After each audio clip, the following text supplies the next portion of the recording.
Pour ceux qui ne savent pas, la CBJC, c'est l'organisme de bassin versant qui est mandaté là, par le ministère de l'Environnement pour assurer une saine gestion intégrée de l'eau à l'échelle des territoires des bassins versants au Québec.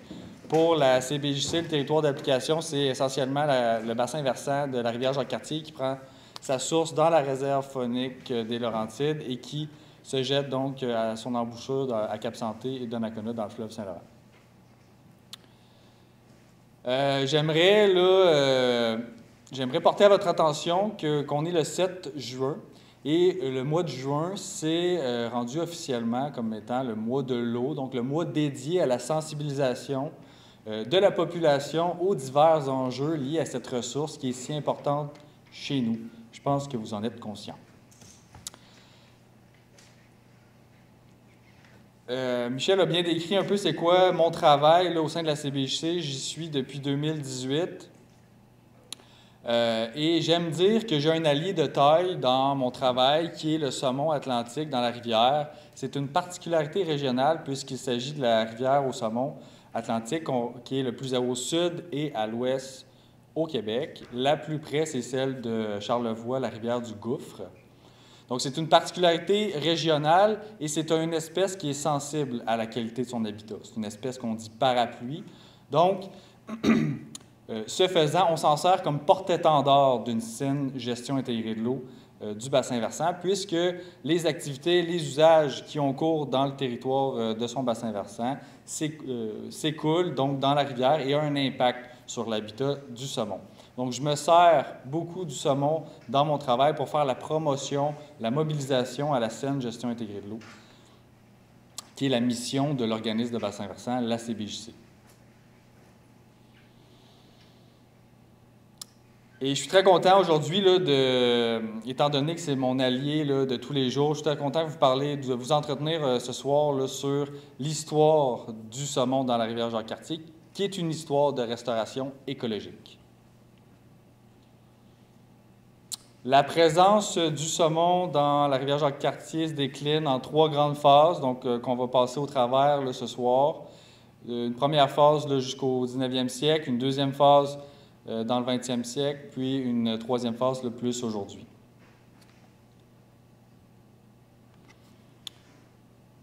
Donc, un passé mouvementé. Je vous ramène, donc, il y a de ça des milliers d'années, les Premières Nations, les Autochtones. Le saumon était présent dans la rivière Jacques-Cartier et les Premières Nations, les Autochtones utilisaient le saumon à des fins là, alimentaires et par la suite, une source de troc là, avec les colonies. Donc, il y avait des techniques de pêche qui étaient ancestrales, qui étaient quand même, qui limitaient la capture, merci, qui limitait la capture et qui faisait en sorte que la population se maintenait dans le temps.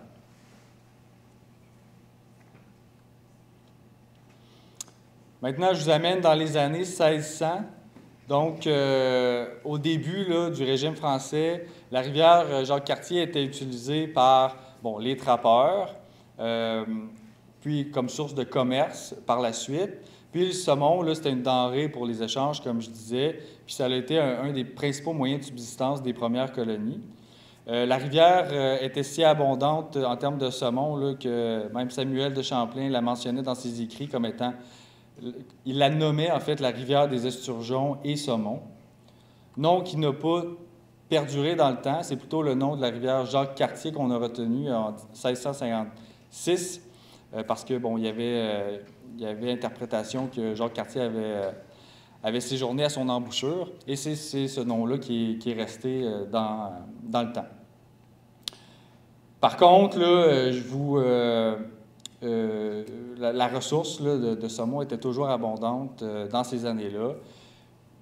Suite là, à la conquête britannique, là, je vous amène dans les années 1700, les terres qui bordaient la rivière Jacques-Cartier ont été octroyées à des officiers de haut rang et la pêche est devenue réservée à l'élite. Donc, rapidement, la pêche était encadrée pour les officiers britanniques. Et la pêche était c'était tellement un succès, si intéressante comme pêche, que les grands officiers se réservaient certains territoires le long de la rivière, dont le seigneur de Neuville. C'était si abondant, là, la ressource, que il y a des dessins, il y a des écrits là, de certains officiers britanniques, dont Tolfrey, qui décrivait comme la rivière Jacques-Cartier comme étant la rivière la plus belle au monde pour venir y pêcher le saumon. Puis il affirmait même qu'il serait prêt à faire la traversée Europe, rivière Jacques-Cartier, simplement pour venir profiter de la pêche au saumon dans la rivière.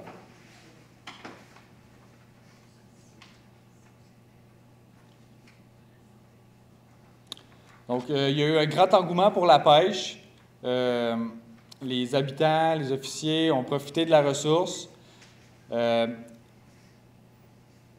Par contre, il y a un endroit dans la rivière, aux Gorges des Ris, où se rassemblent plusieurs centaines de saumons au pied de la Gorge des Ris, dans la fosse Hôpital qu'on appelle. Pourquoi qu'on l'appelle fosse Hôpital? Parce que les Gorges des Ris est très difficile à franchir pour les saumons.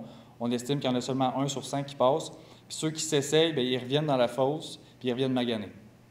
C'est pour ça qu'on l'appelle la fosse de l'hôpital. Ils viennent se reposer, prendre des forces pour réessayer de nouveau. Mais on a des écrits qui disent qu'on pourrait quasiment marcher sur l'eau tellement qu'il y avait des saumons. Donc, à cause de cette facilité de pêche, il y a une certaine pêche commerciale qui s'est instaurée. On prélevait les saumons à la puisette au pied des Gorges des Ris. On les mettait dans des petites cuves, puis après ça, on allait les livrer là, au marché de Québec.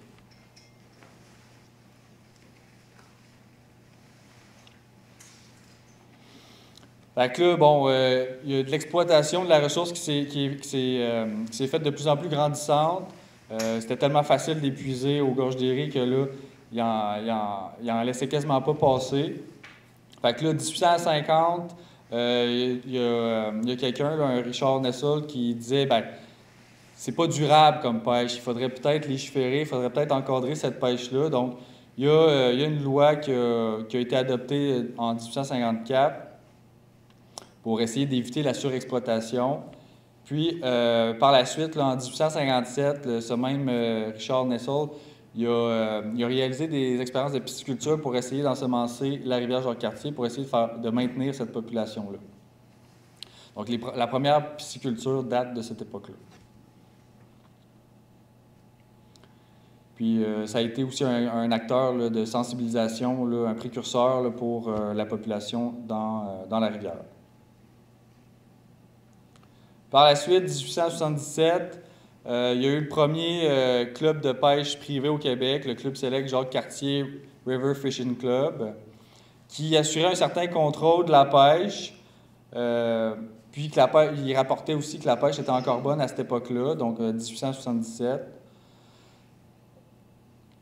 Mais depuis, ben pas depuis, mais pas longtemps après, il y a quand même eu une utilisation intensive de la rivière pour d'autres fins, soit industrielles, notamment là, forestiers, qui a commencé à causer un certain préjudice sur le saumon. Par exemple, 1870, il y a une construction d'une première digue qui est aujourd'hui appelée le barrage McDougall à Pont-Rouge, en amont justement du site des Ris, pour accroître le débit d'un moulin. Ce moulin-là a été converti en centrale hydroélectrique depuis. 1904, il y a eu la construction d'un autre barrage à Pont-Rouge, qui s'appelle aujourd'hui Bird. Puis en 1913, bien, il y a eu la construction du barrage à l'embouchure, comme Michel disait tantôt, entre la rivière, sur la rivière entre Donnacona et Cap-Santé, qui était vraiment à l'embouchure de la rivière. Donc, à partir de ce moment-là, la rivière ne pouvait plus monter le saumon ne pouvait plus monter dans la rivière. Ça, c'est une image là, de la construction du barrage en 1913. Ce qui entraîne donc la disparition du saumon.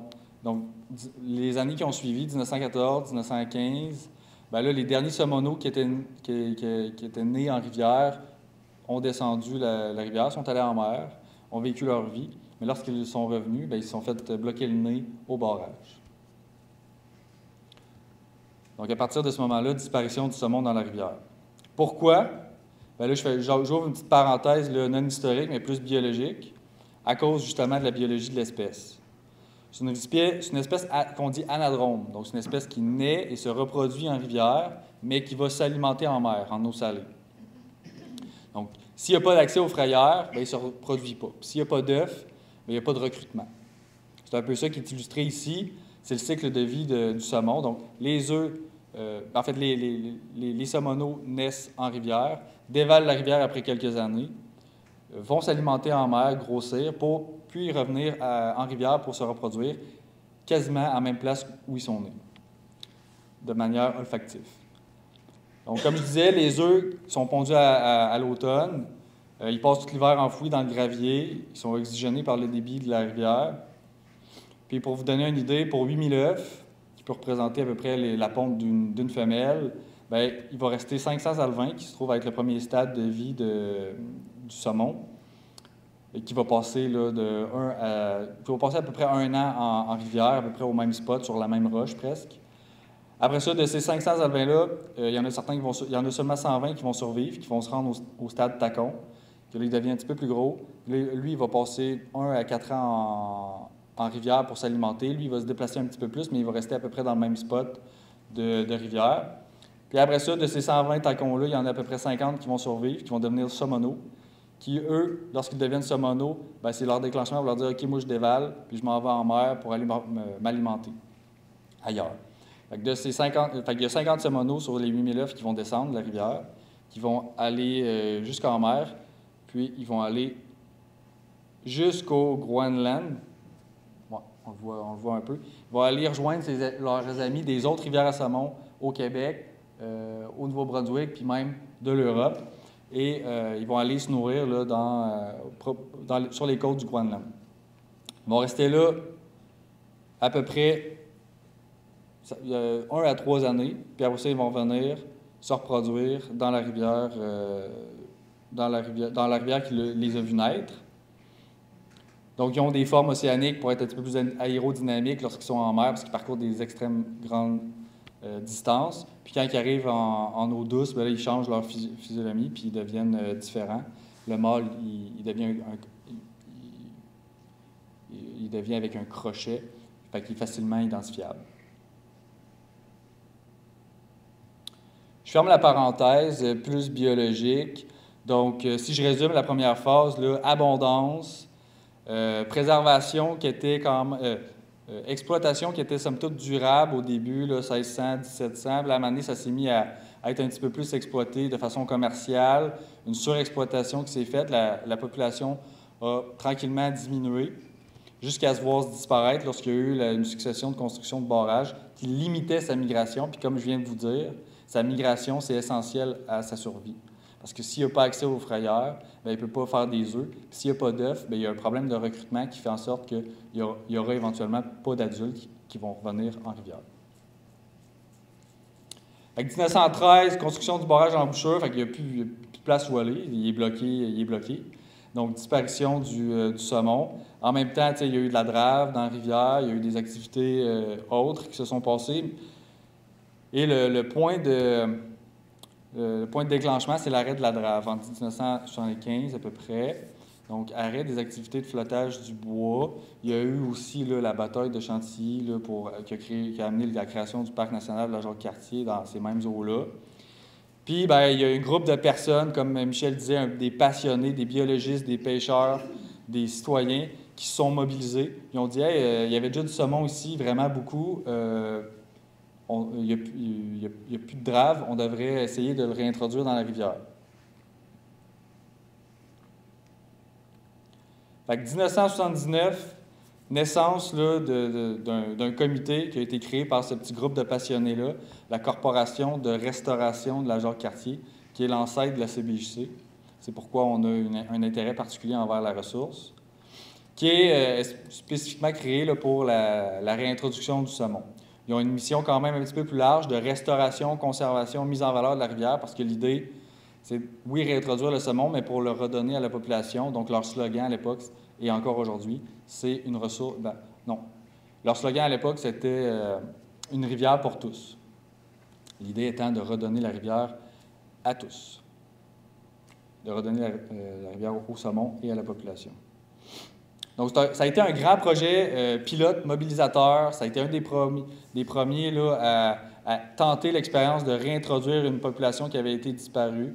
Donc, l'ensemble des prochaines diapos que je vais vous montrer, c'est souvent des premières au Québec. Il y avait une grande participation, autant locale que gouvernementale, là, des instances.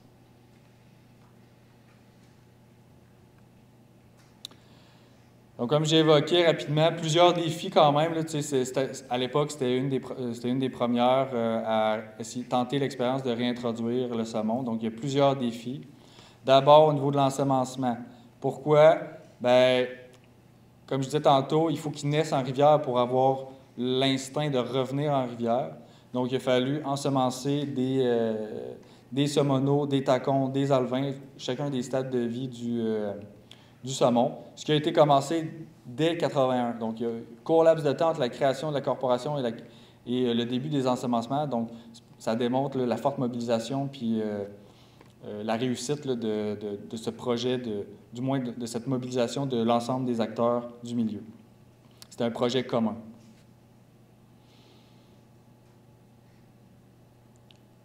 Puis, bien, chose encourageante, déjà en 1983, on voyait le retour là, des premiers saumons là, adultes qui étaient issus du programme d'ensemencement. Comment on a fait pour savoir que c'était les saumons qui provenaient du programme d'ensemencement? Parce qu'on leur coupait une petite nageoire qui ne leur sert pas à grand-chose, la dipeuse. Puis, donc, quand ils revenaient, on les échantillonnait, les poissons qui revenaient. En fait, on les capturait, puis on regardait s'il y avait le bout de dipeuse coupé. Puis c'est ça qui nous démontrait que ça provenait du programme d'ensemencement. On a fait ça quand même plusieurs années. C'est tout récemment qu'on a arrêté de couper la dipeuse, bien, que le ministère a arrêté de couper la dipeuse pour essayer de recenser là, quelle est la proportion de saumon adulte qui provient du programme d'ensemencement versus ceux qui reviennent naturellement.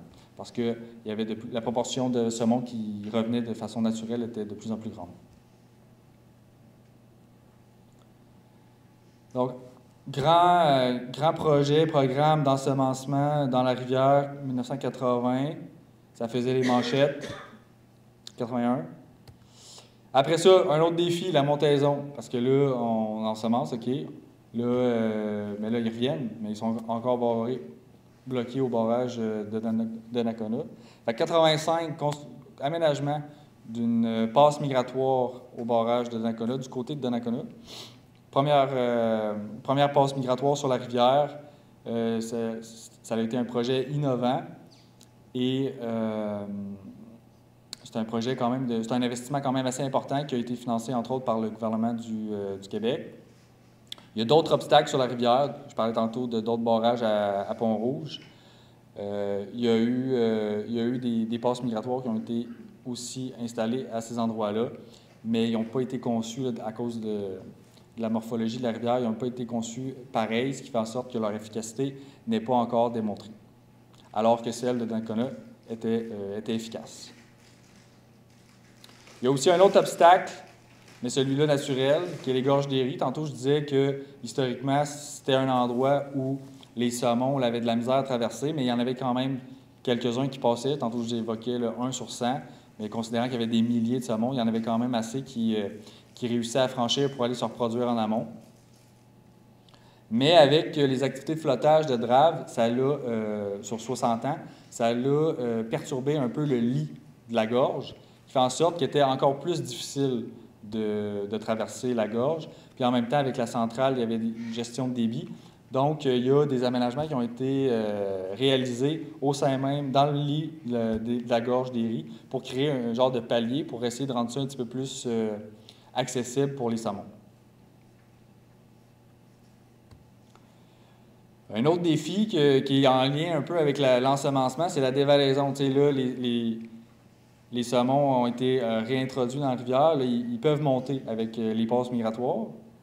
Mais là, ils naissent, ils se nourrissent en rivière, mais là, après ça, ils dévalent. Ils dévalent pour se rendre en mer, pour aller se nourrir. Mais là, il y a des centrales hydro. Fait que là, c'est quoi qu'ils font? Bien, ils passent dans les turbines, puis ils se font hacher. Fait qu'il y a des systèmes là, de protection qui ont été installés déjà en 1994, c'est une des premières au Québec. Des systèmes de canaux de dévalaison qu'on appelle. C'est des canaux de déviation, en fait, avec des grilles fines qui permettent de bloquer les saumonaux avant qu'ils rentrent dans les turbines, puis de les faire dévier vers des canaux là, qui contournent la centrale pour aller les jeter en aval de la centrale. Donc, peut-être que vous ne voyez pas super bien, là. Mais ça ici, là, c'est les grilles fines qu'on installe que le producteur hydroélectrique installe à chaque printemps pour faire dévier les saumonaux et les rejeter en aval du barrage. Donc, encore une fois, une innovation là, qui a été réalisée sur la rivière Jacques-Cartier. En parallèle de tout ça, à travers tous ces défis-là, il y a aussi de la sensibilisation qui a été faite, comme je disais tantôt. C'est pas juste de réintroduire le saumon, mais c'est aussi d'assurer aussi sa pérennité. Donc, sensibilisation, création d'aménagements, mise en valeur. La sensibilisation, c'était très important parce que l'idée, oui, on réintroduit le saumon, mais pour que ça soit un succès, il faut que tout le monde y participe. Il ne faut pas qu'on continue de dégrader son habitat, la rivière Jacques-Cartier. Donc, programme de nettoyage pour essayer d'enlever les vestiges de la drave, donc toutes les pitounes. Il y a eu un grand projet de nettoyage des berges en 1985. En 1985 aussi, là, j'ai écrit là, fenêtre d'observation. Pourquoi? Parce que quand ils ont construit la passe migratoire du côté de Donnacona, ils ont fait en sorte que dans la structure de la passe migratoire, une passe migratoire, c'est une succession de petits bassins surélevés peut-être d'un demi-mètre à chaque fois pour que le saumon saute puis réussisse à monter le 7 mètres du barrage, mais sur une certaine distance. C'est comme un escalier à poissons. Et les deux derniers bassins de cette passe migratoire-là, ils ont prévu des fenêtres d'observation. Donc, quand le saumon se trouve dans les deux derniers bassins de la passe migratoire, on est capable d'observer le saumon à travers une vitre. Et ça, c'est quelque chose d'assez intéressant. Fait qu'on en profitait pour accueillir des visiteurs sur le site, faire un peu d'interprétation, expliquer un peu le processus, etc. Déjà à partir de 1985. 91, tantôt je disais, ça a été créé par des pêcheurs, des biologistes.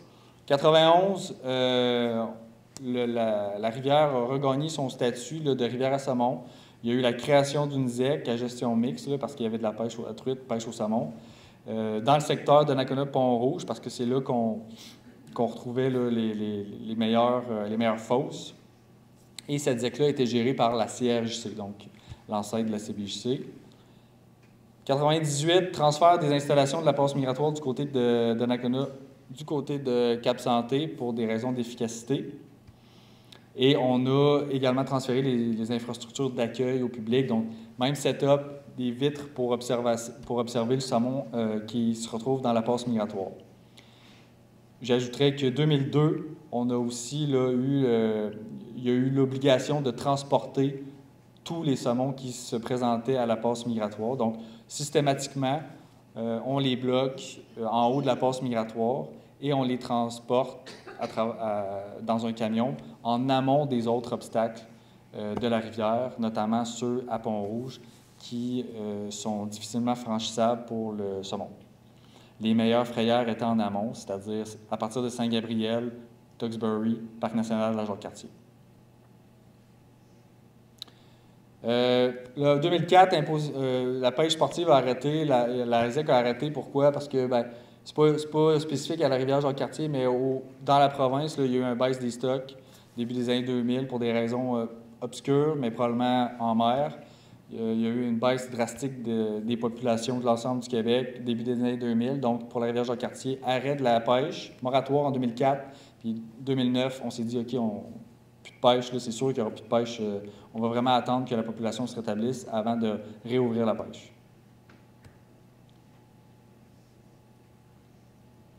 Fait que si je résume la deuxième phase, donc, point déclencheur, plus de draps sur la rivière. Il y a un groupe de passionnés un peu fous là, qui se disent pourquoi pas réintroduire le saumon dans la rivière. Il était là avant, donc il y a certainement une qualité et de l'habitat pour l'espèce. Ça a été mobilisateur, plusieurs partenaires, ça a été un projet commun quasiment provincial, beaucoup de projets pilotes, beaucoup d'innovations sur la rivière qui a été réalisé, beaucoup d'adaptations, une belle participation des producteurs hydroélectriques qui ont ajusté leur façon de faire puis pour permettre là, au saumon autant de monter que de descendre et de compléter son cycle de vie. Donc aujourd'hui, demain, puis là, cette photo-là, c'est une photo justement qu'on peut observer dans les vitres que je parlais tantôt à la passe migratoire, du côté de Cap-Santé. Donc 2004, je disais fin de la ZEC, c'est aussi la fin de la CRJC qui est devenue CBJC, Corporation du bassin de la Jacques-Cartier. On a élargi notre mission. Pourquoi? Bien, 2002, c'est aussi l'année de la politique de l'eau, donc création des OBV. Fait que la CRJC s'est transformée en OBV, mandatée par le ministère de l'Environnement. Pour information, l'ensemble du Québec est couvert par les OBV. Donc, celui, comme je disais tantôt, de la zone de gestion de la CBJC, comme je disais tantôt, c'est essentiellement le bassin de la rivière Jacques-Cartier, avec quelques affluents là, directement au fleuve, à Cap-Santé notamment. Donc, mission actuelle, bien, on est quand même resté dans la restauration, conservation, mise en valeur, mais on a quand même élargi ça à la gestion de l'eau en général pour vraiment intégrer l'ensemble des enjeux qui sont liés à l'eau. Et le saumon est toujours présent dans notre mission. Comme je disais tantôt, c'est un porte-étendard de notre mission.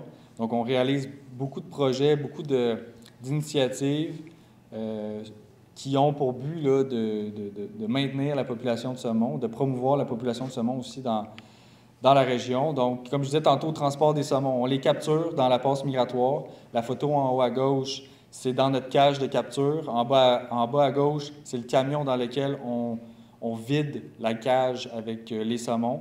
Et c'est la voiture aussi avec laquelle on va porter en amont. Puis la photo de droite, c'est aussi du Parc national de la Jacques-Cartier. Donc, on déverse là, finalement les saumons qu'on a transportés dans la rivière. On a 3 endroits où on va livrer les saumons dans la rivière. Une plus au niveau de Shannon, Saint-Gabriel, Sainte-Catherine, puis dans le parc. On fait toujours de la production saline-nicole, donc les ensemencements qui ont commencé en 1981 perdurent encore aujourd'hui. Et la tendance, là, depuis, là, c'est quand même une tendance qui est encourageante. Là, on observe quand même une tendance à la hausse sur le retour des saumons en montaison. Donc, il y a un cycle, c'est cyclique à cause notamment des ensemencements, mais la tendance à long terme, c'est une tendance qu'on observe là, qui tend vers la hausse. Donc, on est assez optimiste. Il y a quand même une montaison, là, elle n'est pas sur le graphique, là, mais en 90, il y avait 1185 saumons qui ont monté la rivière Jacques-Cartier. Donc, comme je disais tantôt, accueil des visiteurs à la passe migratoire à Cap-Santé depuis déjà 1998. Et c'est un espace pour nous d'accueil, de sensibilisation, qui nous permet un peu de répondre un peu à notre mission, sensibilisation, mise en valeur, conservation de la ressource. Ça nous permet, c'est ça, on accueille les visiteurs avec un interprète sur place, là, notamment avec Cap-Santé comme partenaire.